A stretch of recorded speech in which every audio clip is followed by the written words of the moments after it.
حضرت اسماء فرماتی ہیں جب میرے ابا جی ہجرت کے لیے جانے لگے نا غار ثور پہ تو میری ڈیوٹی لگا گئے، کہنے لگے بیٹی تو بڑی ہے، پیچھے ذرا خیال رکھنا۔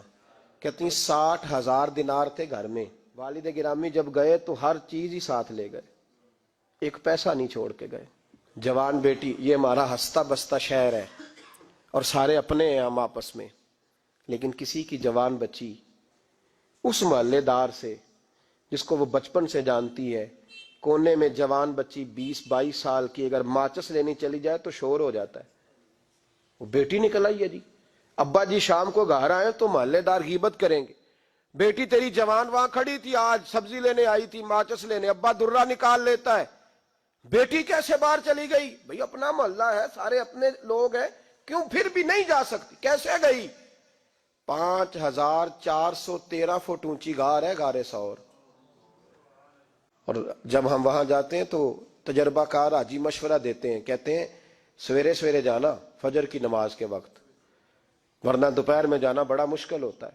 3 بوتلیں بغل میں پانی کی، رستے میں 4-5 جگہ جو ہے وہ بیٹھنے کی جگہ بنی ہوئی ہے، وہاں ڈھابے ہیں، چائے کے، بوتل کے، پانی کے، رستے بن گئے۔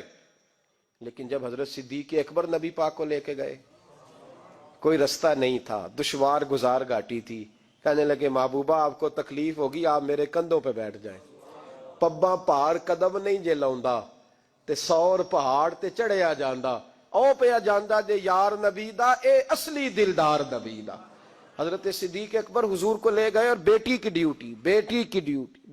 ڈیوٹی لگائی، فرمایا اسماء میں نہیں چاہتا، پریشانی جتنی مرضی ہے، ایمرجنسی جتنی مرضی ہے، پر میری محبت گوارا نہیں کرتی کہ حضور سرکے اور کھجور پہ گزارا کریں، بیٹے تازہ کھانا پکا کے پہنچانا ہے۔ 5413 فٹ اونچی غار اور دن کو ڈر آئے، حضرت اسماء کہتی ہیں میں روز تازی روٹی پکاتی، کھانا تیار کرتی، جب دنیا سو جاتی تو میں پہنچا کے آتی۔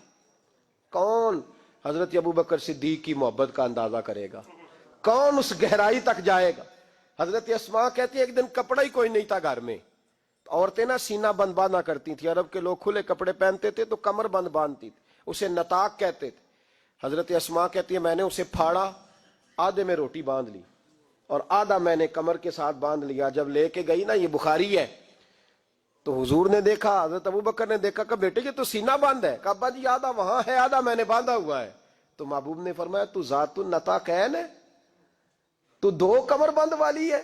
فرماتی ہیں میرا نام ہی پڑ گیا اس سے، 2 کمر بند والی۔ حضرت اسماء روز کھانا پہنچاتی، محبت بڑے امتحان لیتی ہے، کہتی ہیں میں بڑے وقار والے گھر کی مالک تھی، میرے والد قبیلے کے سردار تھے، کاروبار کرتے تھے تو دولت بھی میں نے ہمیشہ دیکھی تھی، کسی کی طاقت نہیں تھی بری نظر سے دیکھ سکے، لیکن حضرت اسماء کہتی ہیں رب کریم نے ہم سے آزمائش لی۔ دوسرا دن تھا، حضور کو غار ثور میں گئے تو ابو جہل دروازے پہ آیا، بہت سارے کفار اس کے ساتھ تھے۔ او بھائی اس کیفیت کو ذرا سمجھ تو صحیح، اس انداز کو کبھی سمجھ تو صحیح، کس بات کی دشمنی لے رہے تھے؟ حضرت صدیق اکبر نے کس طرح کے امتحانات دیے؟ سارے کفار کٹھے ہو کے کہتی ہیں میرے دروازے پہ آ گئے، دستک دی، میں باہر آئی، ابو جہل کہنے لگا کہاں گیا ہے تیرا والد محمد ابن عبداللہ کو لے کے صلی اللہ تعالی علیہ وسلم، کہاں گئے؟ جناب اسماء کہتی ہیں اب میرے لیے بڑی مشکل ہو گئی، جھوٹ بولتی ہوں تو شریعت نہیں بچتی، سچ بتاتی ہوں تو وفا نہیں بچتی، کدھر جاؤں؟ کہتی ہیں پیروں میں زنجیریں ہیں، غلط بات کیسے کروں؟ اس نے پھر پوچھا، بولتی کیوں نہیں، کہاں گئے؟ میں خاموش تھی۔ تیسری بار پھر پوچھا، کہاں گئے ہیں وہ؟ جناب اسماء کہتی ہیں میں نے فیصلہ کر لیا، شریعت بھی بچانی ہے، وفا بھی بچانی ہے، دونوں چیزیں بچیں گی، بولو کہاں ہے؟ یہاں تو لوگ مرد ہو کے دین کے لیے نہیں ڈٹتے، اور 1 منٹ کے لیے بھی عقیدے پر مسلک پر ڈٹنے کو تیار نہیں ہوتے، لوگ دیکھتے ہیں مجلس کس طرح کی اس طرح کا رنگ اختیار کر لیتے ہیں۔ جناب اسماء ڈٹ گئی، جناب صدیق اکبر کی صاحبزادی، اور کہتی ہیں ابو جہل نے جب کہا نا بتا کہاں ہے، فرماتی ہیں پتہ نہیں خدا نے مجھے کتنی قوت عطا فرمائی، میں بولی اور بول کے کہا میں ابو بکر صدیق کی بیٹی ہوں، میں جھوٹ نہیں بول سکتی۔ کہنے لگی ابو جہل سن، مجھے پتا ہے وہ دونوں کہاں ہیں، پر میں تمہیں بتاؤں گی کوئی نہیں. مجھے پتا ہے پر میں تمہیں، ہو ہلکا یارا تو بریشم کی طرح نرم، رزم حق کو باطل ہو تو فولاد ہے مومن. پتا ہے مجھے وہ کہاں ہے، پر جرت ہے تو پوچھ کے دکھا.